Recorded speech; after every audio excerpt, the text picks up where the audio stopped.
I believe the mission of brownfield restoration today really is the triple bottom line of sustainability.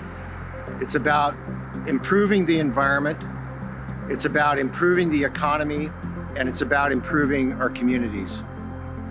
Much of the remediation that occurs today is driven by market forces, where the development in many ways really is the remedy.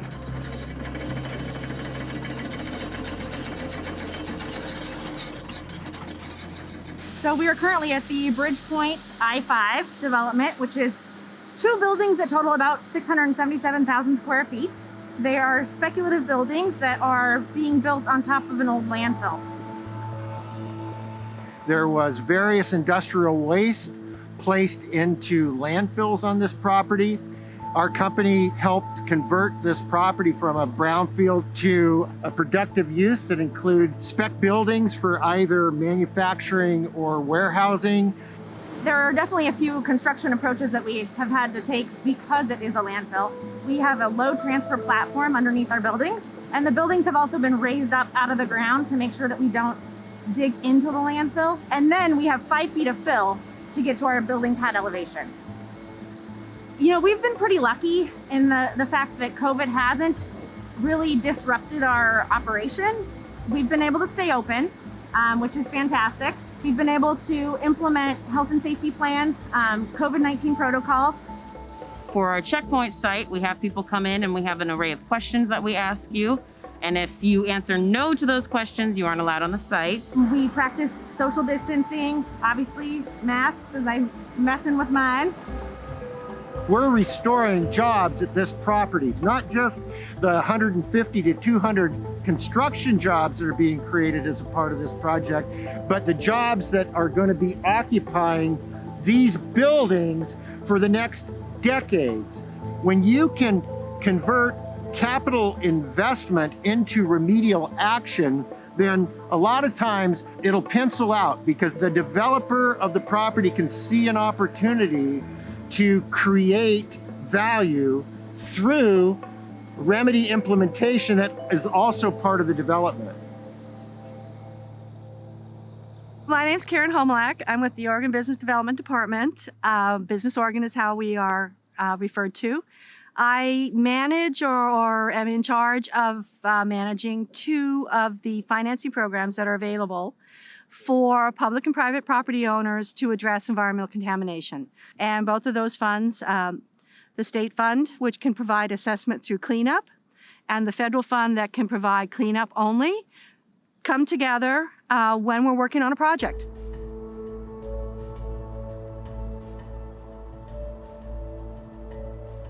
The former owner of the property would come to my office every year or 2 years and say, let's take a look at this and see if there's a way that we can get this cleaned up.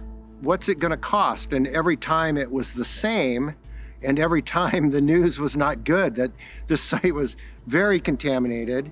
The cost of the cleanup was going to exceed the value of the property. We manufacture custom items for retail spaces, commercial interiors, museum and interpretive spaces, and pre-COVID corporate live events. We worked with Mall Foster and others to clean up the site as part of the sale. It also corresponded with DEQ's rising concern about the environmental conditions at the property and the potential for impacts to the Columbia Slough from this property. We were able to get this into DEQ's prospective purchaser program.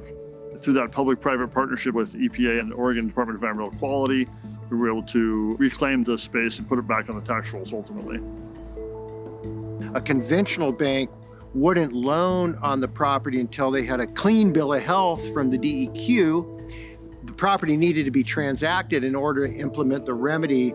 Business Oregon provided bridge funding that allowed the transaction to occur, that helped pay for the cleanup, and then allowed for Acme Scenic to get the bank financing that they needed to close on the property. You can't look at land without recognizing what an asset it is and that it is fundamental to any kind of infrastructure that we want to deal with as a civilization. that nexus of brownfields and infrastructure they go hand in hand.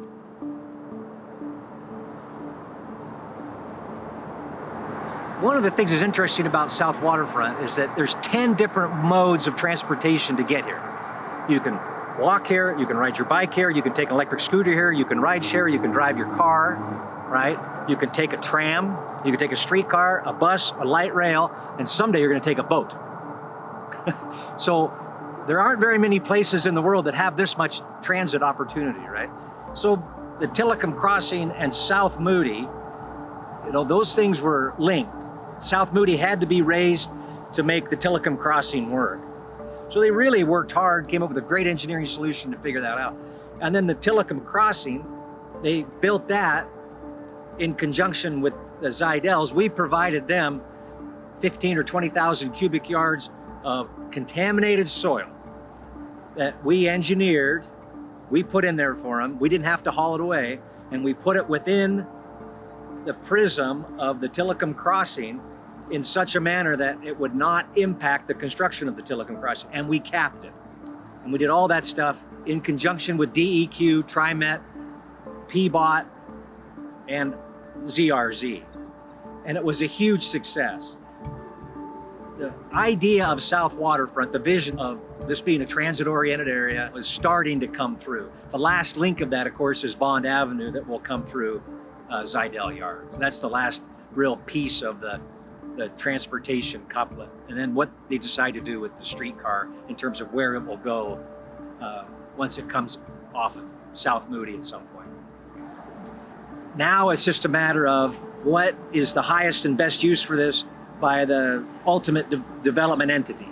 And so the potential is limitless, right? And the vision can be anything. For this land to have those basic tenets of vision of good open space, good infrastructure, buildings that meet the public need, that's all you could ask for. The process of creating a vision for a piece of property can be one of the hardest parts of a brownfield project. It's very important to build a coalition around the vision and that commonly shared sense of purpose relative to restoring a piece of property.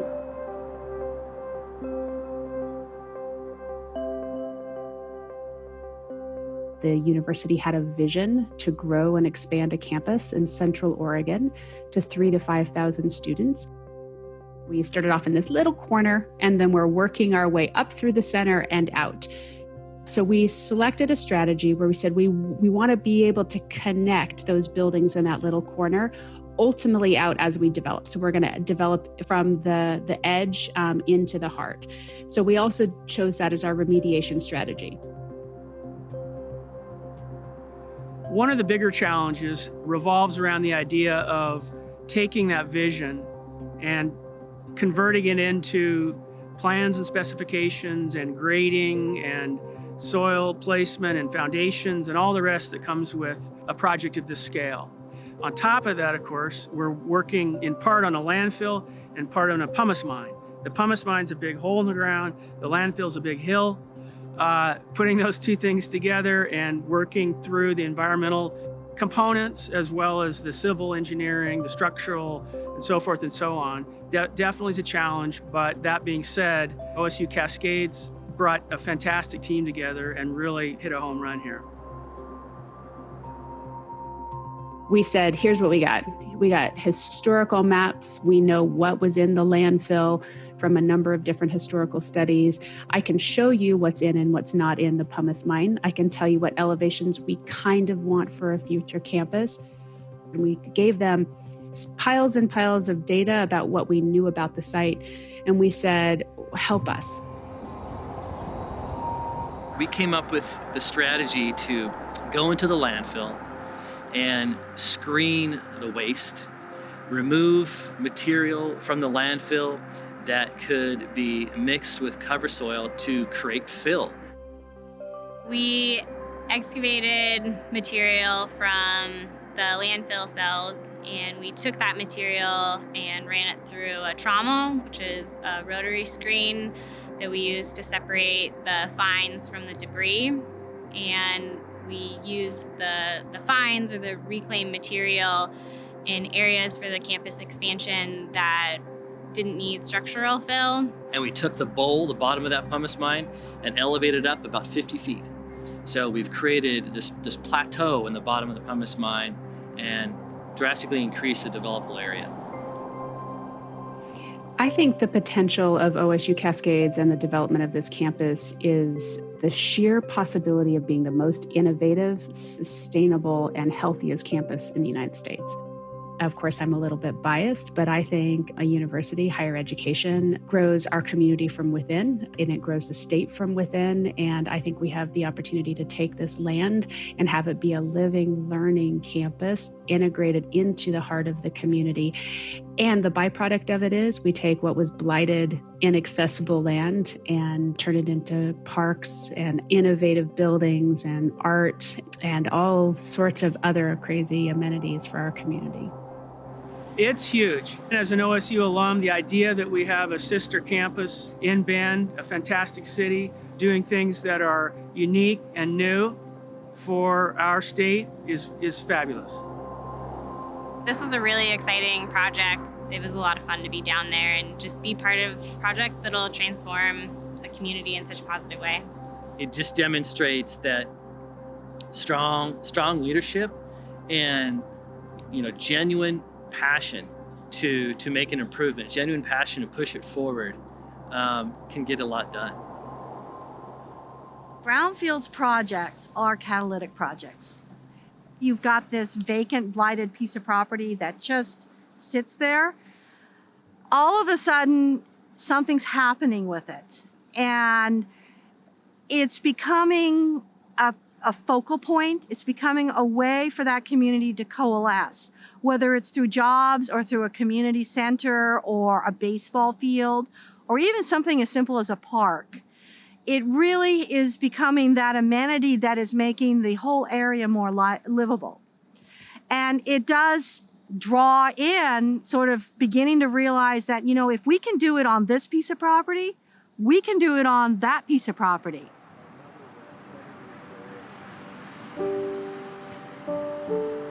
Environmental issues have been part of my life from as long as I can remember.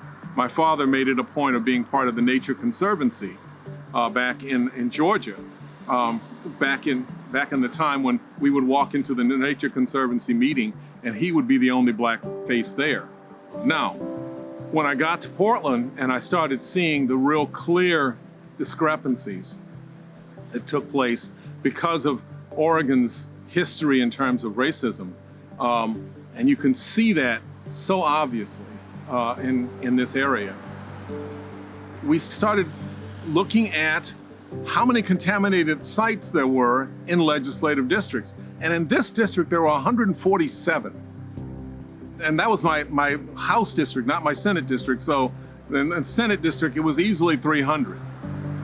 One of the things I'm very proud of is that I came in with a bill that called for a new system so that if you found out that there was contamination on a site, you could find out what was contaminating it, and if you cleaned that up, then you were no longer going to be liable for anything else that was found. I've been doing that kind of work for some time. Now, this site here, this was a gas station that the Deltas, the black sorority, owned for quite a while. They couldn't get money to repair it. They couldn't get loans from the bank. They couldn't get loans from PDC, which was the development corporation in Portland. They couldn't get those loans because there was a real clear problem in terms of race. All along Albina here, this street was mostly owned by African-American businesses. But because of the way that the banks were handling things, they couldn't get loans. And that was something that had been going on for decades. When I found out about the Delta's problem, I decided, let's see what I can do.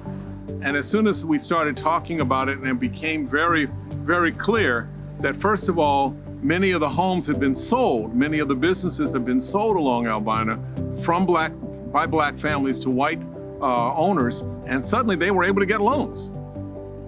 And I started saying, hey, this is not okay. We've got to do something about that. And the deltas were pushing it, and I was pushing it, and a whole group of folks said, we've got to get something done. It changed, and the deltas managed to get this repaired and cleaned up. I think tying it to the community, asking what the community wants, which is what they did here. What does the community want? And then deciding how you can tie that to the people who are in the community in terms of jobs and economic development and economic security. So this is a success in the community that would not otherwise be there. And it makes a big difference when you can see something that actually works, when you can see that when policies are developed, they actually can work for everyone. That makes a huge difference. So that's what you see here, and it feels really good. There are ways to really reshape and rethink the paradigm when it comes to environmentally contaminated properties. There are resources available. There's a community of consultants, and we have fantastic state agencies with resources available to help take what seems like an insurmountable challenge and turn it into a fantastic outcome and an incredible asset for your community.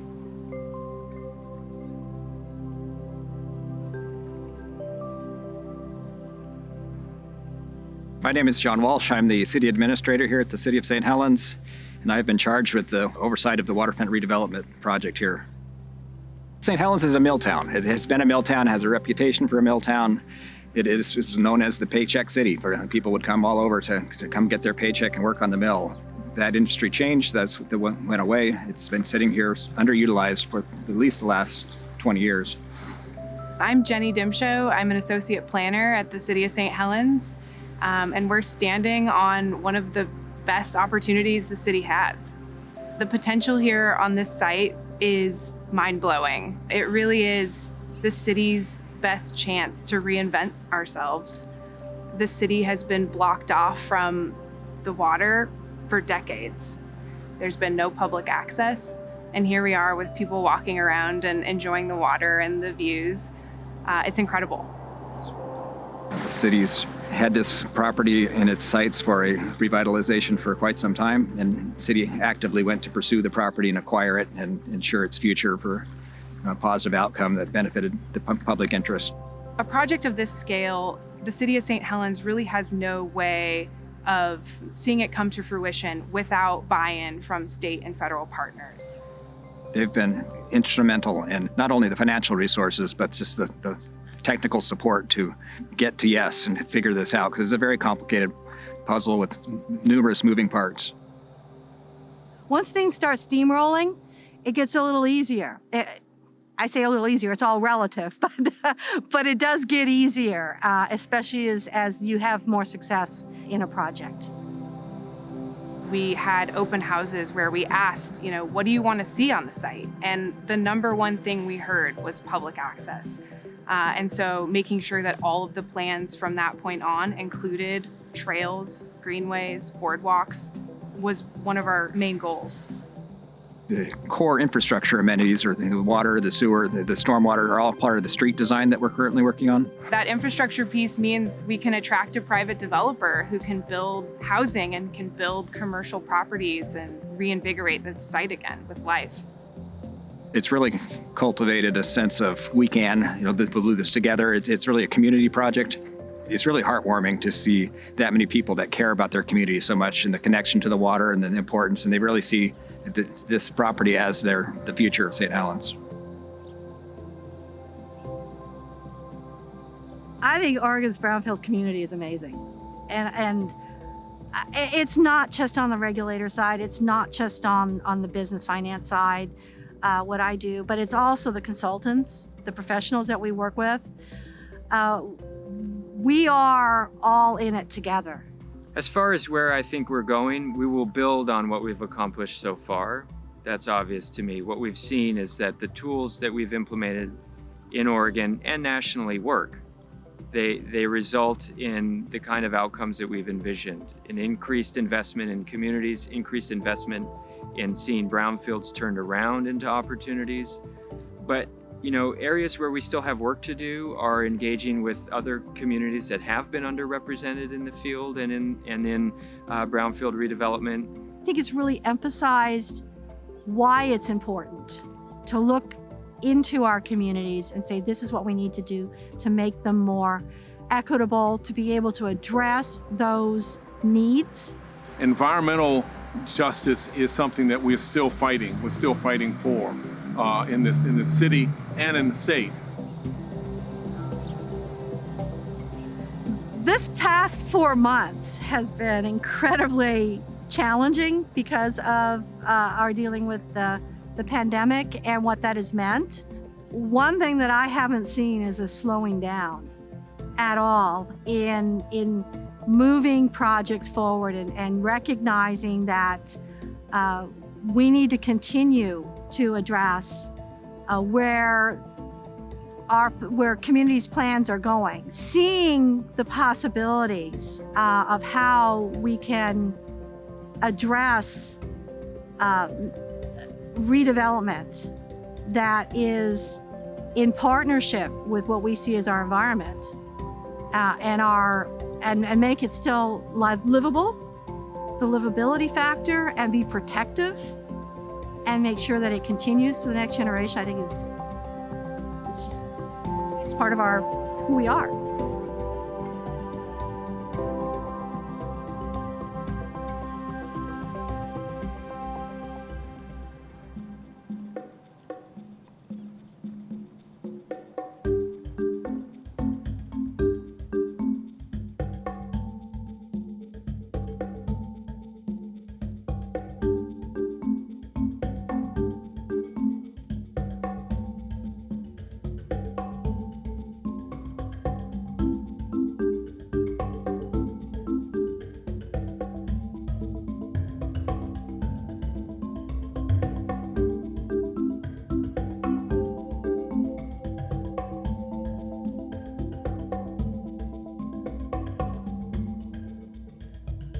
It's also important to realize that you need to have, I think I just heard a salmon jump too,